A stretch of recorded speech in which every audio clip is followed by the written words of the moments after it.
What is wrong with the other politicians, in your view? Well, what's wrong with them is that they're not right.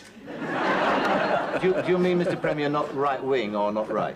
Well, they're wrong in their assessment of many situations, Michael. They haven't the ability to assess, well, what they ought to do. And sometimes when they know what they ought to do, they don't stick to it, because I think politically there's more votes that way. And I don't do that in politics. Could you give an example of that? Well, I think the just recent one where you had that Terminacy Act that we brought in. The abortion. Yes, the abortion bill.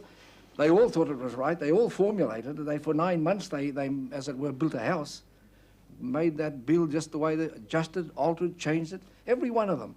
Every single one of them. And then, of course, as the day grew closest, within the last 2 weeks, some of them began to have doubts on account of the pressures of certain sections of the community. And then they got up in the House and they said, one after the other. And I sat and listened to them, and I was amazed. They said, I want to make it abundantly clear that I don't believe in abortion on demand, but my conscience won't let me support this bill, the bill that they themselves had created. And so they started to pull it to pieces. That's the type of politician. I'm not one of those. We keep going ahead once you made up your mind. They would say, of course, I assume, that they made a moral judgment. They changed their mind, perhaps, which is they're perfectly entitled to do on an issue such as this. Yeah, well, Michael, why weren't they able to assess their moral judgment in the first place? There must have been, you know, a little bit. How would you describe it? They assessed it as their moral right and responsibility the first instant, and then they changed it.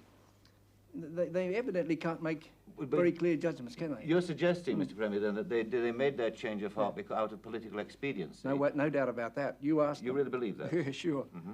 But then, isn't there when you come into an issue like this, it's a very emotive issue, the abortion thing. Hasn't there got to be doubt in everybody's mind? Nobody knows if they're right on this issue. Not even you, Mr. Premier. Well, we believe certain things on that basis. We believe we know what is right. But on the other hand, these people did too. For 9 months, they believed that they were right in doing what they did, in formulating that bill, adjusting, changing it. They believed they were right, very strongly so. And if you could have seen and heard them, just a few initially, and then towards the end, a few more. And of course, the last day, they went by the board one after the other.